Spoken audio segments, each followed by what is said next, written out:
Alright, back with part 2 of my review of Wrestlemania 25.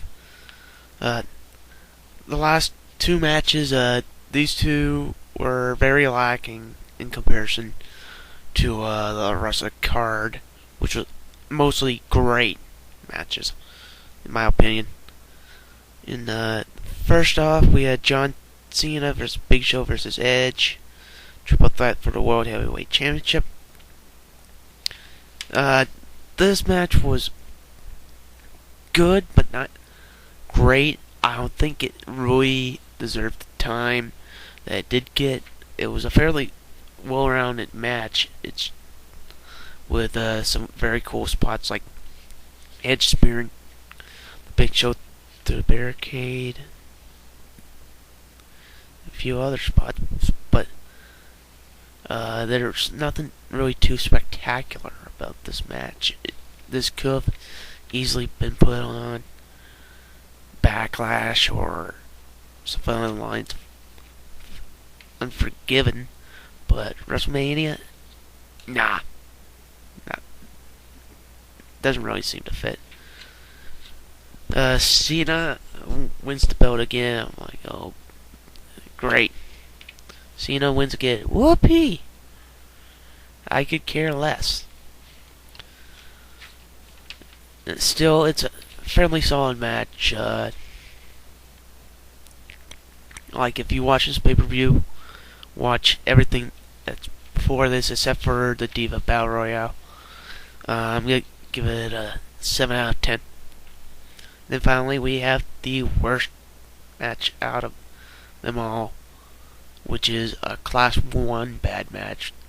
Triple H versus Randy Orton. The build-up for this match was fairly good. Orton was pretty much taken out all the members of the McMahon family, and Triple H is one who wants to murder the guy now. Now, I have a question for you. If Vince McMahon owns WWE and Vicky Guerrero works for him, why couldn't Vince McMahon change the stipulation about Triple H? If he gets disqualified, he loses the belt. Like, doesn't he have that kind of power? Because I would have just removed the stipulation and just turned it into Hell in a Cell, which what this match should have been. The match was just bad. Class 1 bad. Which has all the elements of a bad match, but nothing really too offensive. This was basically...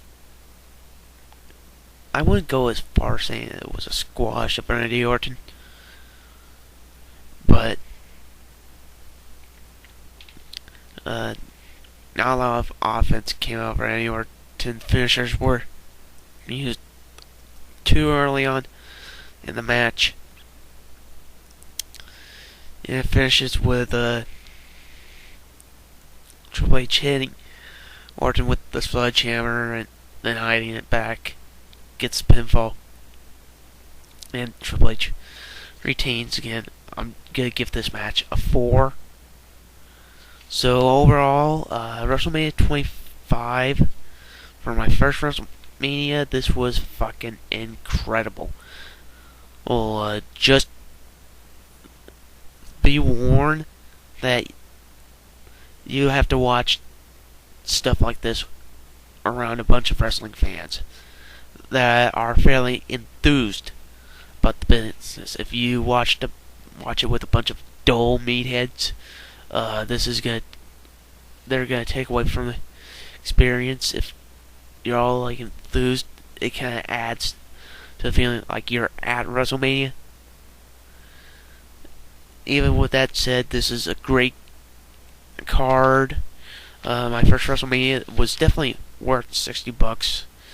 What was bad was very much Class 1 bad. Diva Battle Royale is definitely a Class 2 bad, because it was offensively bad. I couldn't really care for the Kid Rock performance.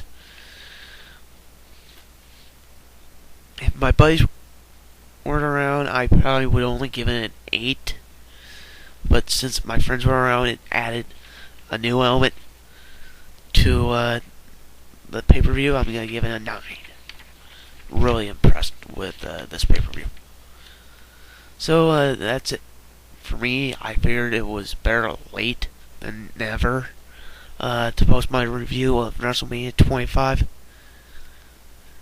So I hope you liked it.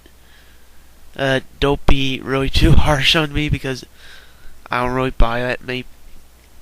I've never really bought a pay-per-view until now. I've usually just I don't know, borrowed my friend's copy once he was done with it, which is 6 months after the pay-per-view would come out. But for my first go, let me know what you think of it. That's it for me. I'll see you guys in the near future.